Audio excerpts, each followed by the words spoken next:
Welcome everybody. This is our 1-hour free webinar called Using the Pandemic Issue of the Change Agent in the Classroom. My name is Cynthia Peters. I have my email address up on the slide there. I would love to hear from people, either your feedback about this webinar, your feedback about the change agent, what it was like trying things out in the classroom, anything you'd like to be in touch with, I would love to hear about. So I'm glad you're here today. I'm going to start by just giving a little bit of background on the change agent. Some of you are familiar with it already, but some of you might not be. We are a magazine that is now available in PDF format online, as well as audio versions online. We're not printing copies anymore. We have made this as another pandemic loss.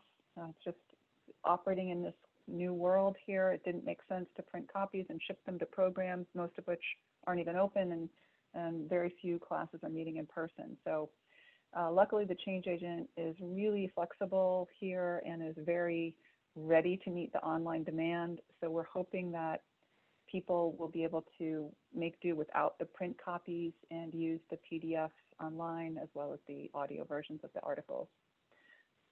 So we are student generated magazine. Almost all of our articles are written by students.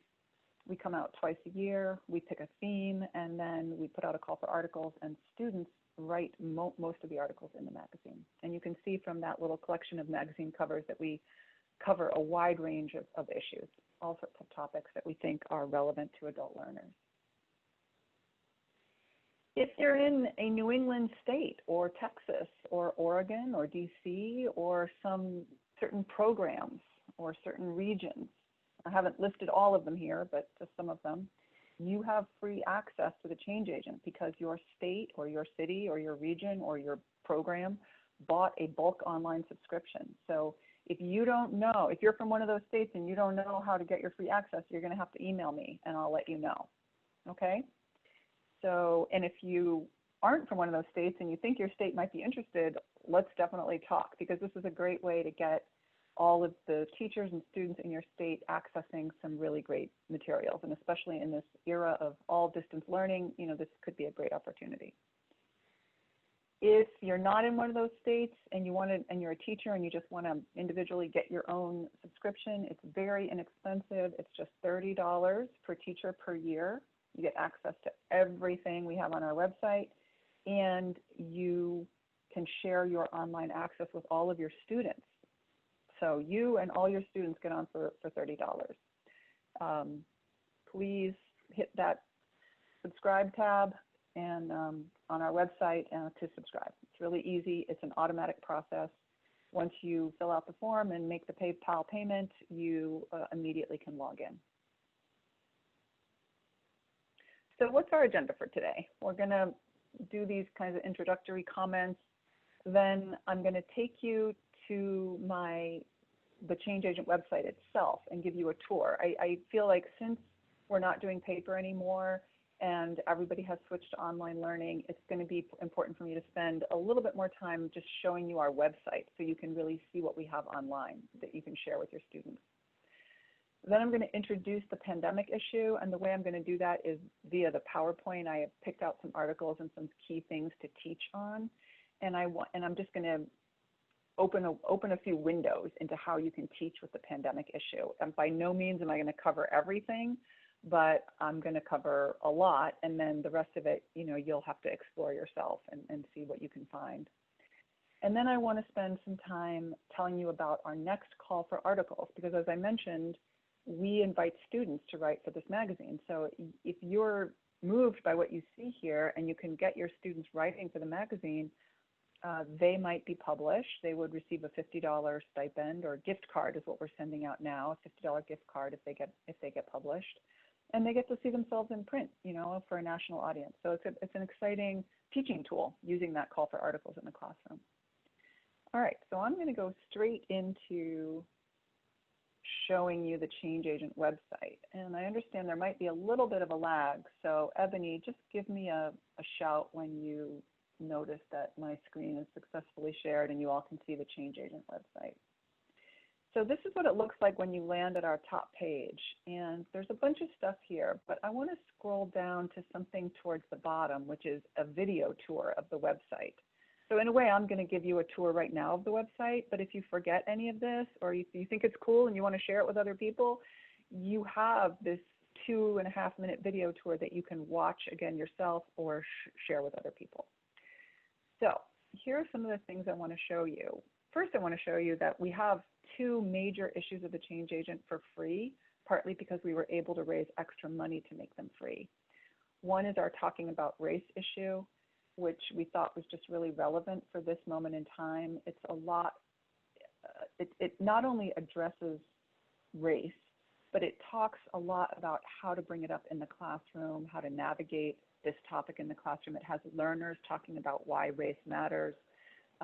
It's not just kind of somebody telling you what to do, but it's actually giving ideas about how to do it and a lot of different entryways into the topic. So if you want to look at that issue and you don't have a subscription, you can sign up and get a free copy. Also, our Stand Up and Be Counted, the one on the left, that addresses the election and the census and other ways that students can make their voices heard. And we felt that this was such an important civics year that we wanted to make it free to everybody. So please check that out, and please check out all these wonderful extras that are available to teach on this topic as well. So if you do have a subscription, you can access all of our back issues, not just those 2. You can access the current issue, as well as the civics issue that I just mentioned. You can keep going back and you'll find all of our issues, almost all of our issues really don't get old. So for example, September 2019, we did an issue on play. None of the articles in there have aged out. You know, they're all still totally relevant. It's learners talking about how they played when they were little, or if they played at all. Maybe they didn't. Maybe they started working since 2nd grade. How they play, how it's different for their kids now, how they play with their kids, do they play with their kids, what are their kids doing on devices, you know, all sorts of angles about play. And you'll find some really powerful articles in there. We have our Indigenous Peoples issue, which would be a great one to look at now, especially if you want something relevant as we approach Columbus Day, also known as Indigenous Peoples Day, in many cities and states these days. And if you want your students to maybe wrestle with that kind of civics question, you know, there's stuff in there that you can use for that.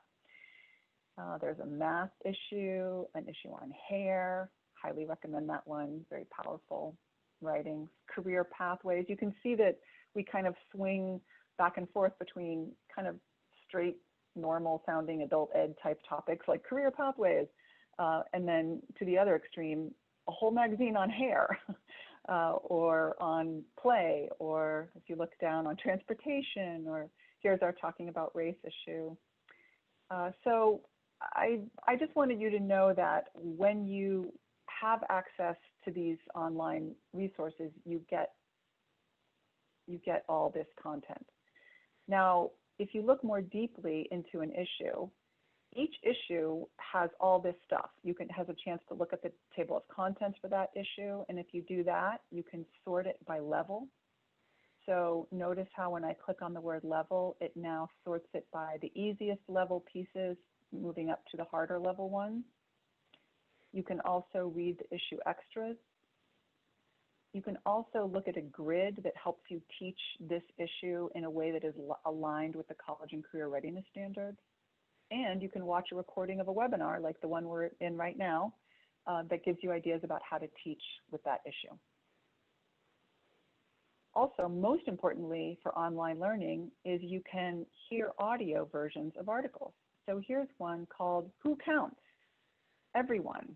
And we have an audio recording of this article, which you can play by hitting the play button and listening to the whole article read at one time.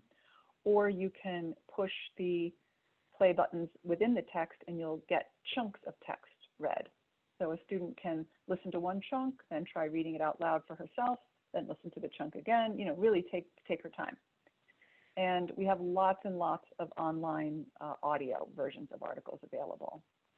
Another online option is you can, if you're interested in, your students have read an article you can click on that read button, and the article is loading for me. It seems to be taking a second. But what this option offers is an option to comment. There, finally loaded. It's not usually that slow. I'm not sure what's going on. But you can comment on the article. And that is a great chance for students to both use digital literacy skills and talk to each other. So if your assignment is go and comment on this article and then comment on somebody else's comment, you know, they're sort of learning how to navigate that digital world. They're learning how to talk and speak to each other appropriately online, and they're you know, practicing their writing skills.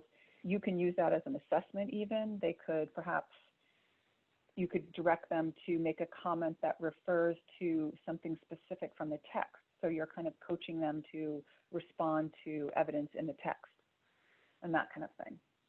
So that is a few really concrete ways to teach with the change agent online. I want to show you a couple of other resources. Most of them are in the classroom tab. And a key one is this lesson packets. So these are packets where I've gathered up articles from various issues of the change agent and packaged them together into a sort of a lesson packet, which you might be able to teach in one class or maybe spread out over weeks of class, honestly. Some of them are quite long. But I want to especially point your attention to the last two because they're about voting. And they're not just available as PDFs, you know, paper, what we think of as, you know, a paper copy of something, because, you know, I know that you can share a PDF with your students online, or another option you can do, of course, with these PDFs is you can print them out and then mail them to your students. I don't know if people are using that strategy during the pandemic era or not, but I've heard from teachers that that's actually quite helpful, is when students have a paper copy of something as well as, you know, spending a lot of time on the screen looking at text. But there's another option, which is that you can look at a Google Slides version of Packet 23. So we have literally translated the packet into a set of Google Slides. And I'm sharing them now. Hopefully you can see them. As you can see, there's a permission note on the first slide that says, feel free to adapt these slides basically in any way you want. You can remove images, you can add images, you can change the font, you can add more activities, you can create Quizlets, you know, with embedded links. You can do all sorts of things. You know, we just ask you not, if there's an article, don't change the text of the article because that's written by a certain person and we would need their permission to change their words. So don't change the words of an article, but feel free to make other changes that would work for your classroom, including one possibility is this is a very long Google slide here. It's I think it's more than 120 slides. So you might want to break it up into smaller slides. You might want to download it into PowerPoint and adapt it in your own software. If you have a Gmail account, you can make a copy of this in Google Slides and manipulate it that way. If you don't have a Gmail account, then you can download it as a PowerPoint and manipulate it that way. Because this version right here is view only. So this version, we don't want this to be changed by people, but we wanted you to be able to grab it and do what you want with it and make it available for your classroom. So we're just trying to be thoughtful about teachers. We're trying to think about what you might need and what kind of, you know, how would a packet be helpful for you? You know, not just as a PDF partly, but also in Google Slides so that you can just bring it straight into your distance learning platform. And we have two of them this way. We have Packet 23, which is about teaching your students to become voting ambassadors, which is a very cool project-based learning opportunity, I think. Or Packet 24, which is about voter suppression versus fraud. Now, unless you've been hiding under a rock, you know this is a huge issue for the current election. There are accusations of both things, of voter suppression and voter fraud. And this packet gives students a chance to evaluate. First of all, to learn the concepts, to learn what these things mean, to look at them in history, and to really wrestle with them deeply, and then to evaluate two tweets, one by President Trump and one by former Vice President Biden, about fraud, and to evaluate the claims made in these tweets given the information that they've learned from this packet. So we have made a nonpartisan approach to addressing a very important current event that is in the news all the time right now, and it is very relevant to our learners, very relevant to all of our communities, and just a huge moment as we roll towards this election. So we have put out these election materials kind of cognizant that this is a very different election. It's happening during a pandemic, and it's happening with a heightened public debate about these concepts. So we wanted to give you a way to bring this in the classroom, and we hope that this is useful for you. So I'm going to look at the chat and see what people are saying, and also, actually, before I do that, I want to show you one other thing in the Change Agent, and that is our global index. So it's in the Classroom tab, and it's down here under Index with Article Reading Levels and Audio. And this is where you get, remember I showed you before the table of contents for one issue? That has just the articles for that issue. You can sort them by level. This has all the articles from about 15 issues, and you can also sort them by level. So now if you have true beginners in your class, you have a lot more options for Change Agent content to share with them. And some of this content is available in audio as well. Okay, so this is a great tool to use, this sortable index.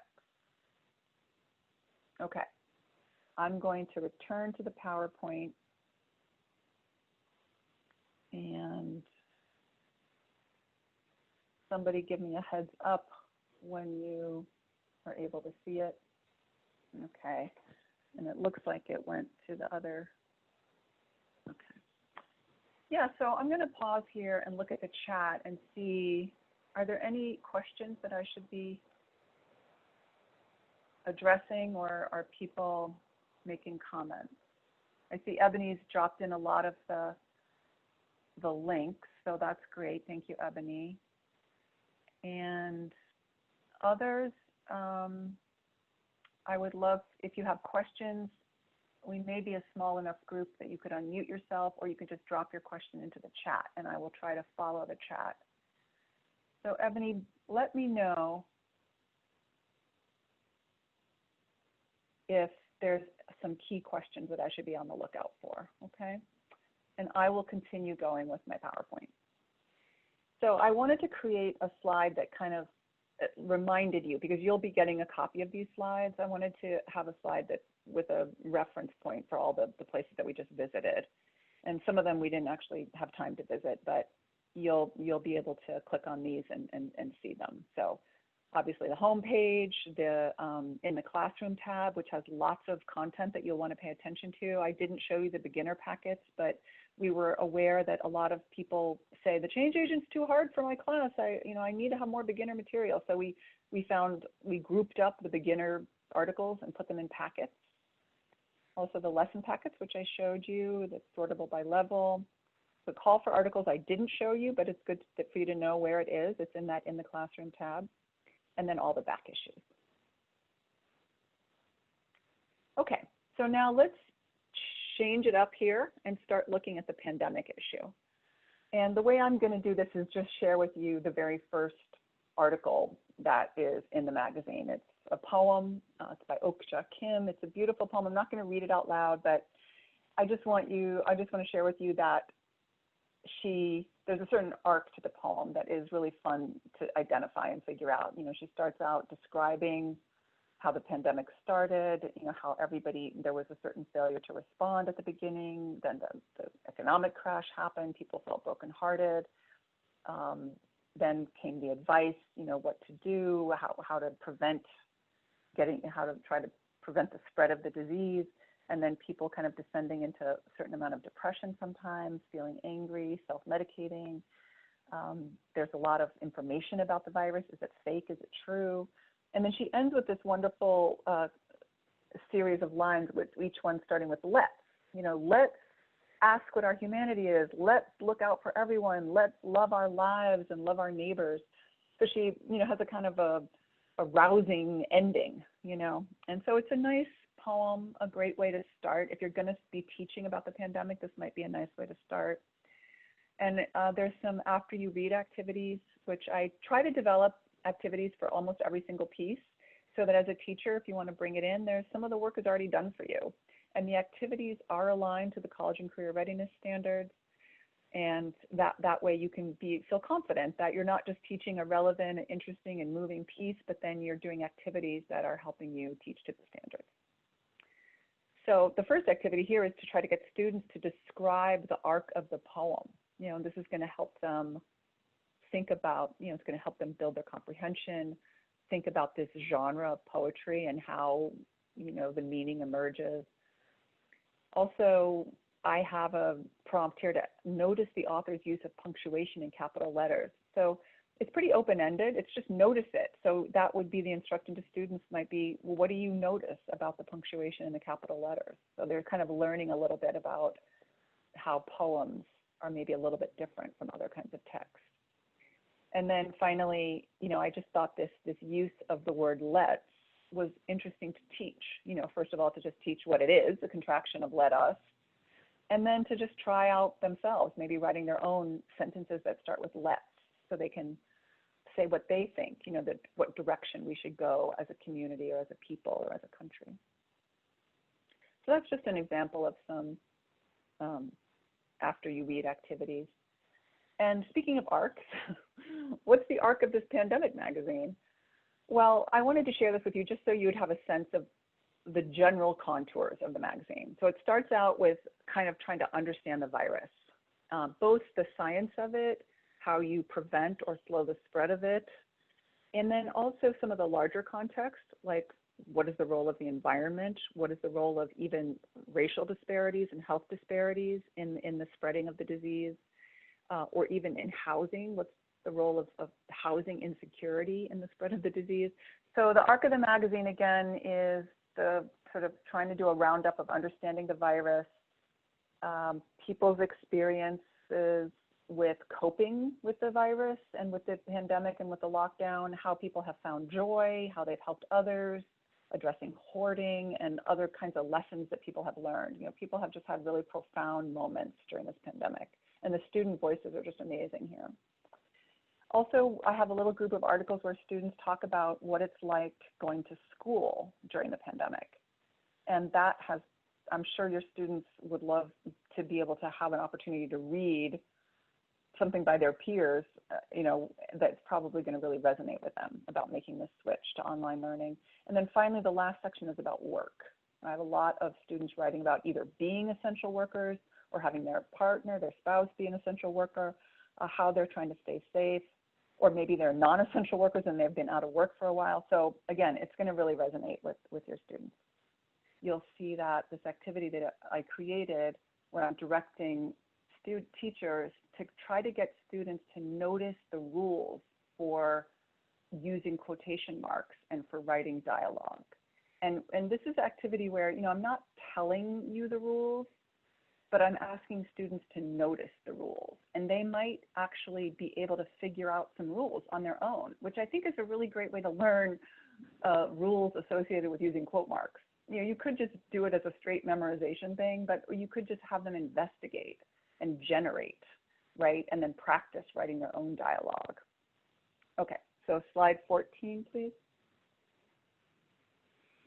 So that is there's more articles that hold that tension around how hard the pandemic's been and also some of the gifts that it has brought us. But you'll have to find those on your own. I'm going to explore another little grouping of articles. And this group I call the zoom in, zoom out articles.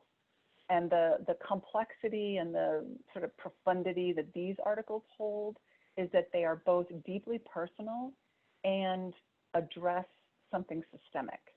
And I think that that's great training for our students and for all of us, is to look at how something is affecting us personally, but then zooming out and looking at what systems are governing the situation. It might not necessarily be our fault, There might be larger things at play. There could be, you know, something about the way the economy is run or our political system is run or our society is run that contributes to this situation. So it's a great exercise. It's an academic skill building moment as well.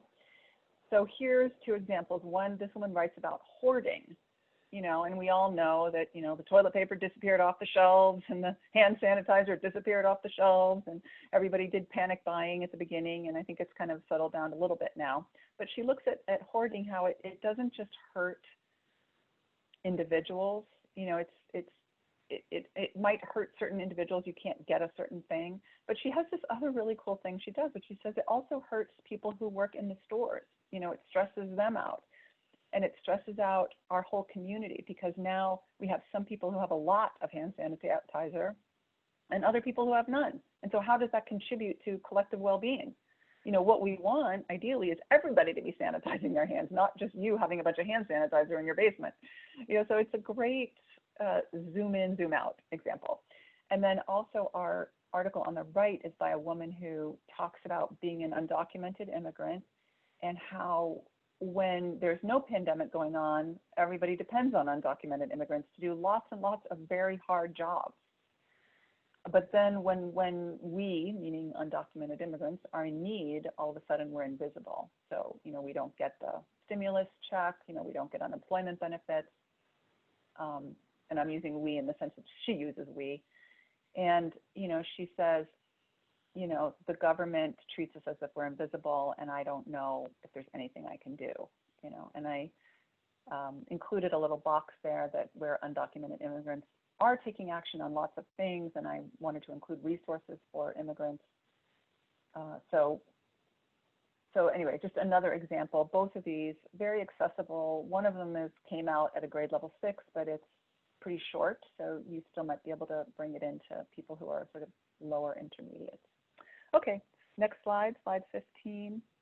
I wanted to spend a little time on this article by Ebony, who's also hosting this webinar. Shout out to Ebony, round of applause, silent Zoom applause. Thank you, Ebony, for all you do, including write really great articles for the Change Agent. This one does that zoom in, zoom out thing really well. She talks about what it's like being an African-American woman.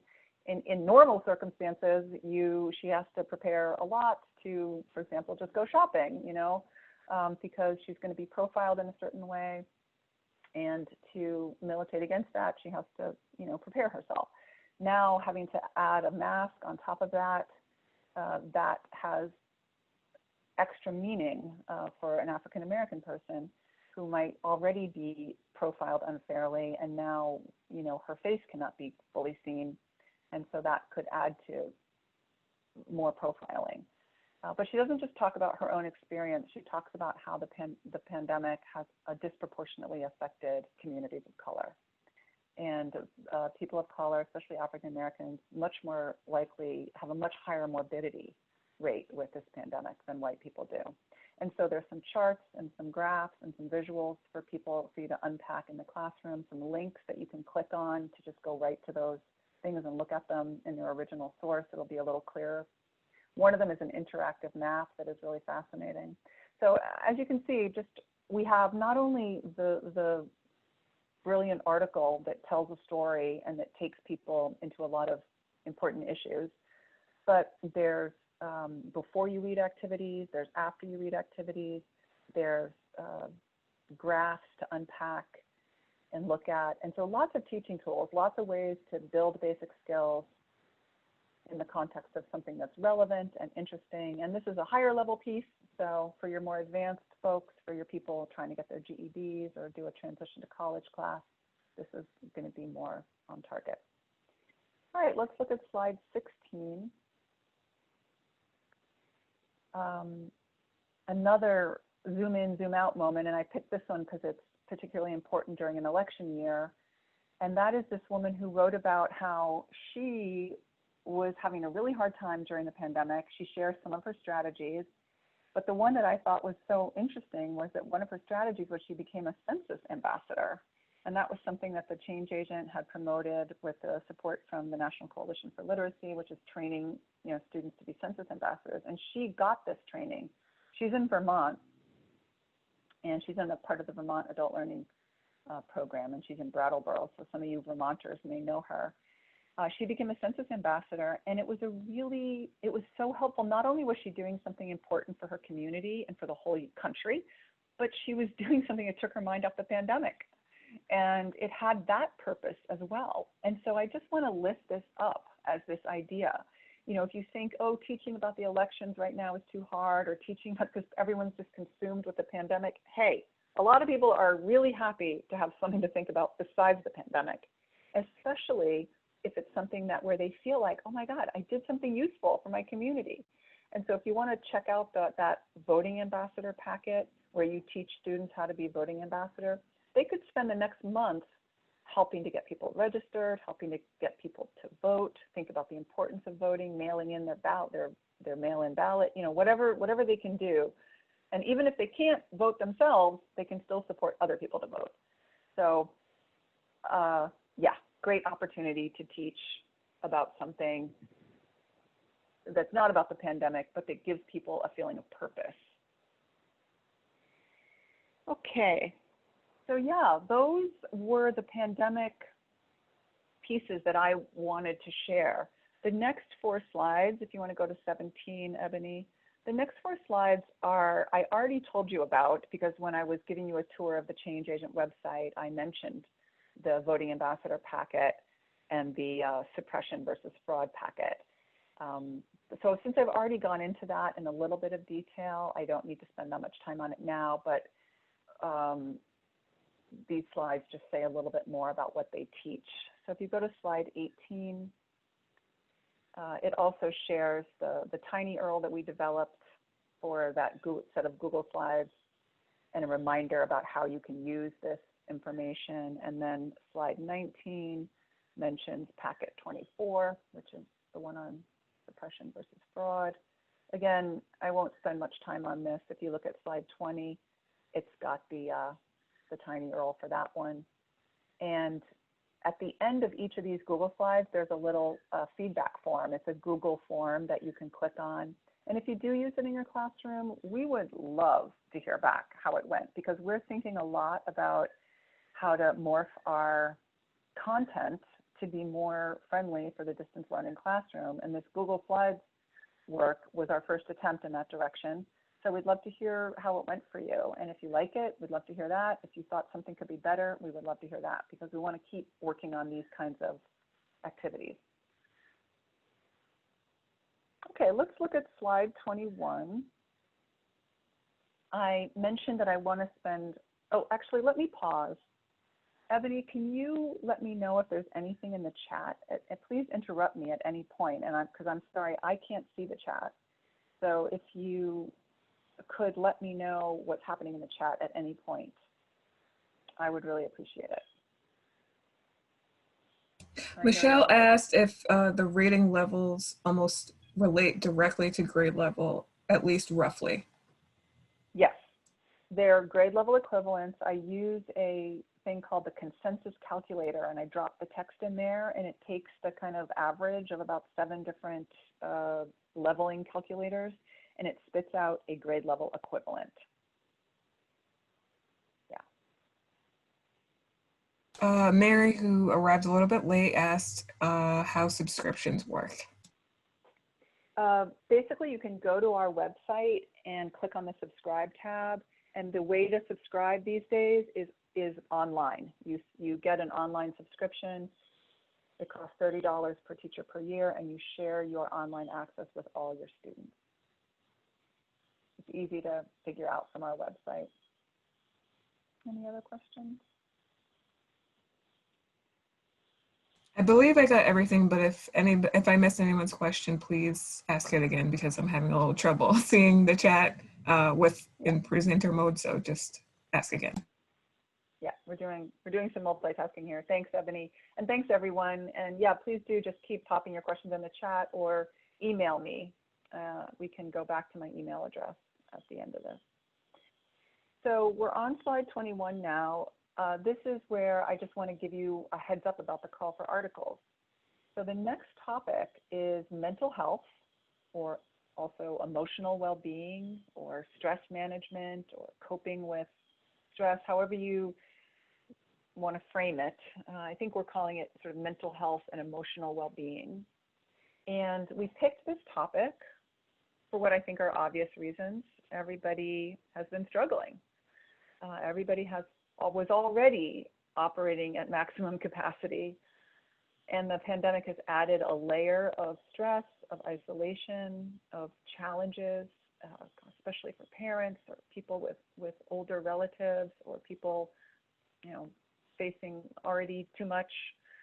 And then to have the pandemic layered on top, people have had to really dig deep to figure out how to break the isolation, how to stay connected, how to stay kind of balanced and resilient and kind of managing all of this.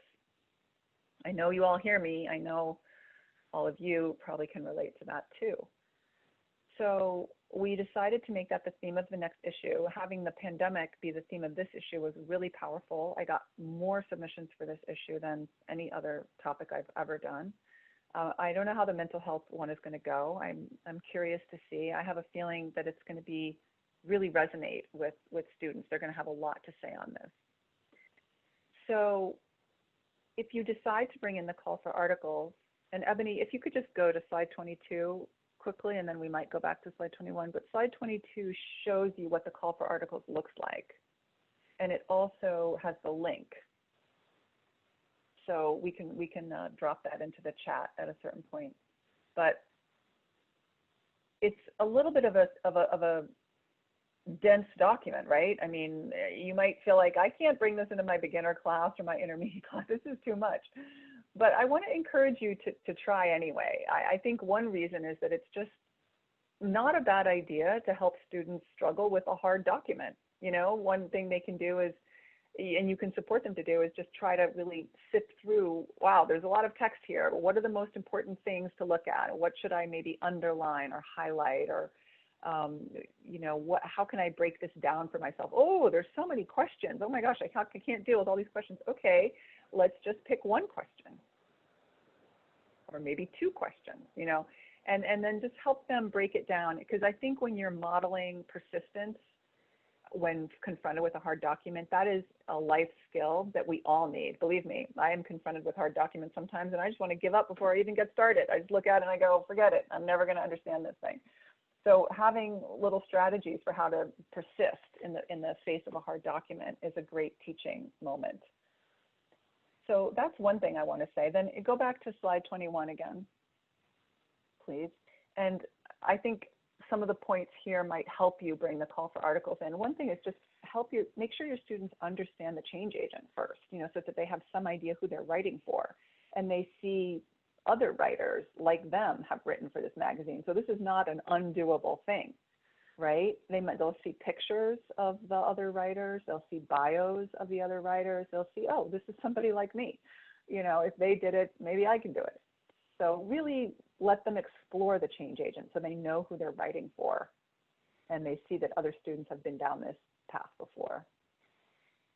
Break down the call for articles. That's kind of what I already mentioned, but you want to especially make sure they understand the deadline and the length. Please know that we warmly welcome beginning literacy submissions. I believe that, some of the most powerful writings come from our beginning writers. They have lots to say. They say it in the English that they know how to say it in. And that's the point. That is exactly the point, because there's going to be other readers out there reading at that level who are going to appreciate that something is accessible to them. Now, whatever you do, do not, please prevent your students from writing something in their native language and then dropping it into Google Chat. That is just the worst thing ever, because it comes in, as you know, it just comes in completely gobbled. It really makes very little sense, and it reads exactly like something that dropped into Google Translate. It's also got really hard words in it that are not going to be friendly to a beginning literacy reader. So the whole point is for them to write it in the English that they know how to use. That is the whole point. It's not to sound more sophisticated or more complex than they're able to do. It's just to sound exactly like what they can do. And still, what emerges is very complex and profound thoughts and ideas. Couple of other things, you can, a great strategy is to get them working in pairs and talking about questions together, because they might at first sort of say, oh, I don't have anything to say on this. But, if somebody shows curiosity in their direction, they might find that they do have something to say about it. So that's a very powerful tool, is just having somebody listen to you and be curious about you. All of a sudden the thoughts start flowing. Students, should organize their ideas and write multiple drafts, and you're welcome to help them with that. We really ask students to speak from the heart. That's what's going to get published. We're not going to publish something that skirts along on the surface and is superficial and it's just boring, right? We want something that shows something of the person. If they're sort of stating facts or talking about something from an evidence-based place, they need to include their sources, okay? And make sure that every piece of paper, digital paper I'm talking about, has their email or their teacher's email or their name or some kind of contact information. Now, I get so many submissions with no name on the paper. The name might be in the email, but then I print out the paper and there's no name on it. And so then I don't know how to match up the paper with the submitter. So please, please, please, and this is just a good practice for maybe for going to college someday, that your essay needs to have your name on it. Okay, so just make sure students practice that level of academic skill as well. And let's go straight to slide 23. Here are some main takeaways for thinking about the call for articles, keeping the deadline in mind, which is November 2nd. Consider not, I like to say this, like everybody tends to address the first few prompts because I guess they're at the beginning of the list. And also they tend to be a little bit simpler maybe and a little bit more digestible. But if you have students who can move down into the deep, harder world of the later bullets in the call for articles, they're more likely to get published because they won't be in a crowd of hundreds addressing that very first question. They'll be in a much smaller crowd addressing the later questions. That's just a little tip from the editor. Yeah, some of these things I've already talked about. Yeah, just a reminder that they will get a $50 gift card if their piece gets accepted. Okay, so there is one more slide, slide 24, and this is just a reminder about how to access the 2 free issues of the Change Agent. The pandemic issue is not free. You need to subscribe to get the pandemic issue, but we do have those 2 issues that are free. And again, to subscribe, just $30. Share your access with all your students. So it's a really inexpensive way to get incredible amounts of very rich content. So that is all I have for slides. I wonder if Ebony would want to return to the chat and let me know if there's any questions that I can answer before we close. I don't see any new comments, but for those of you, oh, I see one from Julie. Can you tell us what criteria you use to decide which articles to publish? 2 of my students submitted for the last issue and neither piece was chosen, and they wanted to know why. Okay, first of all, I hope they heard from me. Everybody should hear back from me. So if they didn't hear back from me, that was a mistake, and I'm sorry about that. Usually I write to everybody and I try to say at least one thing about what I noticed that was good about their piece. But I usually just say, we get hundreds of submissions and we just don't have enough room, which honestly is true.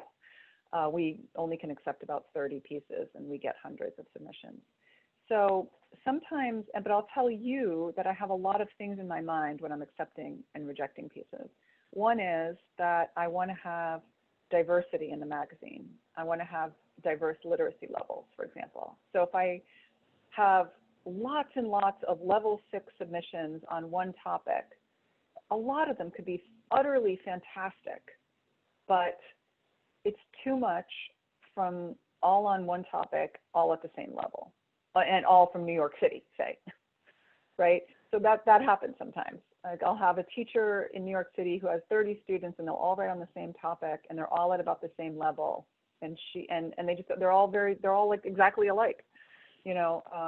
And so I just can't, I have to try to have geographical diversity, literacy level diversity.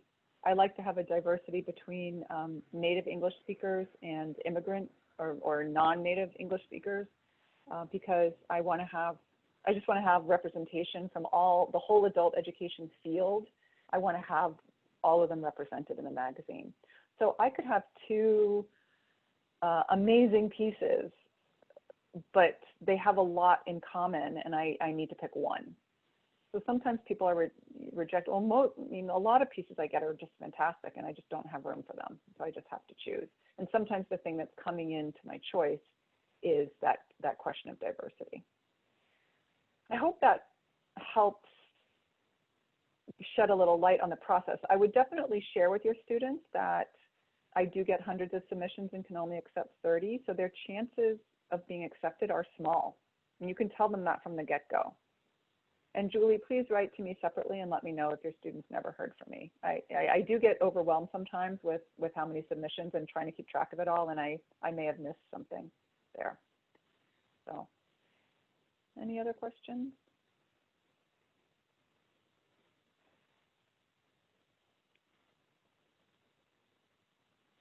Okay. I really appreciate you all being here and persisting with me through the technical difficulties. A recording of this webinar, edited for some of those little snags, will be available on our website, and so you can share it with your fellow teachers if they weren't able to be here. And I hope you found it useful, and I would really love to hear from you with any of your feedback. So thank you, Ebony, again, and thanks to all of you for being here today. Have a great rest of the afternoon. Bye-bye.